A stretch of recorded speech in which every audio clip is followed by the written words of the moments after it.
আসসালামু আলাইকুম বন্ধুরা, কেমন আছো তোমরা সবাই? বিয়ে বাড়ির গরুর মাংসের শাহী রেজালা সবাই কিন্তু আমরা পছন্দ করে থাকি। আর এই গরুর মাংসের শাহী রেজালা কিভাবে তৈরি করা যায় সেই রেসিপি আজকে তোমাদের সাথে শেয়ার করব। এখন থেকে তোমরাও বাসায় পারফেক্টভাবে এই গরুর মাংসের শাহী রেজালা তৈরি করে নিতে পারবে। প্রথমে আমরা একটা মশলা তৈরি করে নেব। এজন্য এখানে নিয়েছি হাফ কাপ ব্রেস্তা, কিছু কিশমিশ, জয়ফল, জয়ত্রী ও কিছু বাদাম, আর নিয়েছি পানি ঝরিয়ে টক দই।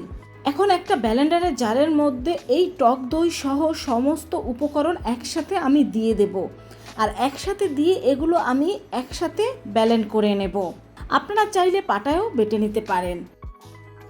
তো আমরা এই সব উপকরণগুলো কিন্তু ভালোভাবে ব্লেন্ড করে নিয়েছি।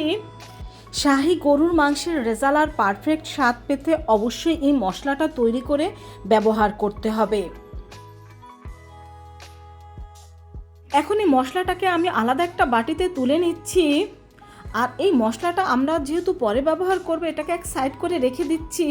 আর এখানে আমি নিয়ে নিচ্ছি হাড় চর্বি সহ ধুয়ে পরিষ্কার করে 1.5 কেজির মতো গরুর গোশ। এখন একটা প্যানে তেল গরম করে তার মধ্যে দিয়ে দিচ্ছি 1 কাপ পরিমাণ পেঁয়াজ কুচি। এখন এই পেঁয়াজটাকে আমি সামান্য ভেজে নেব। এর মধ্যে দিয়ে দিয়েছি কিছু গরম মশলা। এখন এই গরম মশলাটাকে আমি 1 মিনিটের মতো এই পেঁয়াজ কুচির মধ্যে ভেজে নেব। এই পেঁয়াজটাকে কিন্তু আমি বাদামি রং করে ভেজে নেব না। দিয়ে দিচ্ছি 3 টেবিল চামচ আদা পেস্ট ও 3 টেবিল চামচ রসুন পেস্ট। এটাকে সামান্য একটু কষিয়ে নিয়ে এখন দিয়ে দেব আমি 1.5 টেবিল চামচ পরিমাণ লাল মরিচের গুঁড়ো, দিয়ে দিচ্ছি 1 চা চামচ পরিমাণ জিরা গুঁড়ো। এখন মশলাটা যেন পুড়ে না যায় এজন্য দিয়ে দিলাম সামান্য পানি। এই পানিটা দিয়ে মশলাটাকে আমি কষিয়ে নেব। আর দিয়ে দিচ্ছি 1 চা চামচ পরিমাণ ধনিয়া গুঁড়ো। এখন এই মশলাটাকে আমি ভালোভাবে কষিয়ে নিচ্ছি। ভালোভাবে কষিয়ে নেওয়ার পর এর মধ্যে সেই মাংসগুলো আমি দিয়ে দেব। এখন এই মাংসটাকে আমি এই মশলার মধ্যে ভালোভাবে কষিয়ে নেব। আর এটাকে কিছুক্ষণ কষিয়ে নেওয়ার পর এখন এর মধ্যে আমি দিয়ে দেব স্বাদ মতো লবণ। লবণটা দিয়ে দেওয়ার পর আমি এটাকে আরও কিছুক্ষণ ভালোভাবে কষিয়ে নিচ্ছি। তো এটাকে কিছুক্ষণ কষিয়ে নেওয়ার পর এখন একটা ঢাকনা দিয়ে আমি ঢেকে দিচ্ছি। কিছুক্ষণ পর ঢাকনা তুলেই দেখবেন এই গোছের থেকে প্রচুর পানি বের হচ্ছে। আর এই পানিটা দিয়েই কিন্তু আমরা এই গোশটাকে অনেকটা সিদ্ধ করে নেব।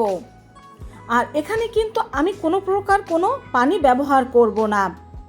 এই পানিটা আমি এখন ভালোভাবে জাল করে শুকিয়ে নেব। আর এই পানিটা শুকাতে আমাদের 20 মিনিটের মতো সময় লাগবে। আর মাঝে মধ্যে ঢাকনাটা তুলে এইভাবে করে নেড়ে দিতে হবে। বন্ধুরা, তোমরা যারা গরুর মাংসের রেজালা খেয়েছো তারা জানো যে এই গরুর মাংসের শাহী রেজালাটা কতটা টেস্টি হয়ে থাকে। তাই ভিডিওটা কোনো রকম স্কিপ না করে সম্পূর্ণ ভিডিওটা দেখে নেবে। এতে তোমরাও পারফেক্টভাবে এই রেজালাটা তৈরি করে নিতে পারবে। এখন দিয়ে দিচ্ছি 1 টেবিল চামচ পরিমাণ টমেটো সস আর কিছু আস্ত কাঁচামরিচ। তো পানিটা প্রায় যখন শুকিয়ে আসবে এর মধ্যে আমি দিয়ে দিচ্ছি সেই ব্লেন্ড করা মশলাটা। এখন এই মশলাটা এই মাংসের সাথে আমি ভালোভাবে নেড়েচেড়ে মিশিয়ে দিচ্ছি। তো এটাকে একটু ভালোভাবে নেড়েচেড়ে আমি আবার এটাকে ঢাকনা দিয়ে ঢেকে দিচ্ছি। তো এটা পানিটা কিন্তু প্রায় শুকিয়ে এসেছে, দেখতেই পাচ্ছেন। এখন এটাকে সামান্য নেড়েচেড়ে এখন এর মধ্যে আমি দিয়ে দেব 1 কাপ পরিমাণ গরম দুধ। আর এখানে কিন্তু দুধটা অবশ্যই গরম ব্যবহার করতে হবে। এখানে স্বাভাবিক তাপমাত্রা বা ঠান্ডার দুধটা ব্যবহার করা যাবে না। তো এটাকে আরও কিছুক্ষণ আমি মিশিয়ে নিচ্ছি। এখন দিয়ে দিচ্ছি এখানে আমি কিছুটা আলু বোখরা। এখন একটা ঢাকনা দিয়ে ঢেকে আমি আরও কিছুক্ষণ অপেক্ষা করব। আর এর ঝোলটা কিন্তু একেবারে অতিরিক্ত হবে না, তবে আপনারা যেভাবে ঝোলটা খেতে চান সেভাবে রাখতে পারেন। তবে রেজালার ক্ষেত্রে বেশি কিন্তু ঝোল থাকে না। তো দেখতেই পাচ্ছেন এখন কিন্তু আমাদের রেজালাটা তৈরি হয়ে এসেছে।